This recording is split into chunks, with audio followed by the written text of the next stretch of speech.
अतीत में हमेशा झांकते रहोगे तो तुम्हारा भविष्य धुंधला हो जाएगा। अतीत में हमेशा झांकते रहोगे तो तुम्हारा भविष्य धुंधला हो जाएगा।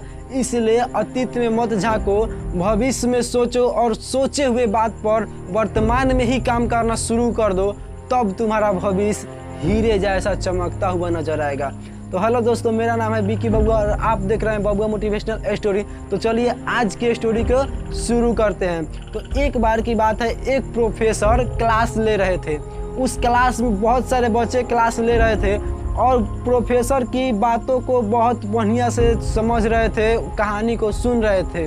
लेकिन उस क्लास में एक छात्र ऐसा था जो प्रोफेसर की बात पर बिल्कुल ध्यान नहीं दे रहा था। वो गुमसुम सा बैठा हुआ था, उसका मन बहुत ही उदास था। वो प्रोफेसर जो थे उस बच्चे को पहला दिन ही नोटिस कर लिए और कुछ नहीं बोले। लेकिन 4-5 दिन ऐसे ही बीता तो उस प्रोफेसर को समझ में नहीं आ रहा था कि इस बच्चे के साथ हुआ क्या है। तो उन्होंने छुट्टी के बाद उस छात्र को अपने केबिन में बुलाए और पूछे कि तुम्हारे साथ ऐसा क्या हुआ है जो हमेशा तुम उदास रहते हो, हमेशा गुमसुम रहते हो, कभी पढ़ाई पर ध्यान नहीं देते हो, लेक्चर पर ध्यान नहीं देते हो। तो उस बच्चे ने कहा कि सर, मेरे अतीत में कुछ ऐसा घटना हुआ है जिससे मैं हमेशा उदास रहता हूँ, मुझे समझ में नहीं आता है कि मैं क्या करूँ। प्रोफेसर बहुत ही भोले आदमी थे, उस छात्र को अपने घर पे बुलाए। जब शाम हुआ तो वह छात्र प्रोफेसर के घर पे गया और प्रोफेसर उस बच्चे को बैठाए और खुद किचन में चले गए और किचन में उन्होंने शिकंजी बनाने लगे। शिकंजी में जानबूझकर के नमक ज़्यादा डाल दिए और ला करके बच्चे को दिए कि लो ये पियो। तो जैसे ही वह छात्र गिलास लेकर के एक घूंट मारा, उसका मुंह बिगड़ गया, नमक उसमें बहुत ज़्यादा था। तो प्रोफेसर बोले कि क्या हुआ? तो बच्चा ने बोला कि इसमें नमक ज़्यादा है। तो टीचर बोले ये तो खराब हो गया, लाओ मैं फेंक दूँ। जैसे ही टीचर हाथ गिलास लेने के लिए हाथ बढ़ाए, बच्चे ने जवाब दिया कि नहीं सर, इसमें नमक ही तो ज़्यादा है, इसमें और चीनी डाल इसके स्वाद को ठीक किया जा सकता है।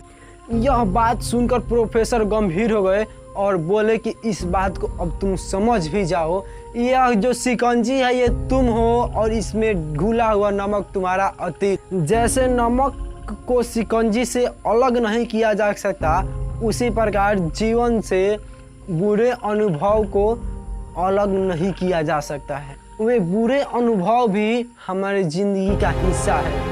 जिस तरह हम चीनी घोलकर शिकंजी के स्वाद को बदल सकते हैं, उसी प्रकार अपने जिंदगी में नए नए यादें, नए मिठास बातें ला करके अपने अतीत को भुलाया जा सकता है। इसलिए मैं चाहता हूं कि तुम अपने जीवन में मिठास लाओ। प्रोफेसर की बात समझ गया और बच्चा उस दिन से अपने आप से फैसला किया कि मैं अब कभी उदास नहीं रहूँगा, मैं अपने ज़िंदगी में नए नए मिठासे लाऊं। जीवन में अक्सर हम अतीत की बुरी यादों को ला करके हमेशा उदास रहते हैं या दुखी रहते हैं। इस तरह हम अपने वर्तमान में ध्यान नहीं दे पाते हैं और भविष्य में कुछ कर भी नहीं पाते। जो हो गया उसे सुधारा नहीं जा सकता, जो हो गया उसे सुधारा नहीं जा सकता। कम से कम बुरे अनुभव को भुलाया तो जा सकता है और उसे भुलाने के लिए मीठी यादें हमें आज बनानी है। जीवन में मीठी और खुशनुमा लम्हों को लाइए। कहते हैं कि अतीत में मत झांको वरना भविष्य तुम्हारा धुंधला हो जाएगा। अतीत में मत झांको वरना भविष्य तुम्हारा धुंधला हो जाएगा। इसलिए अतीत को छोड़ो और भविष्य में सोचो और उस सोचे हुए लक्ष्य को वर्तमान में लाओ और आज से उस पर काम करना शुरू कर दो।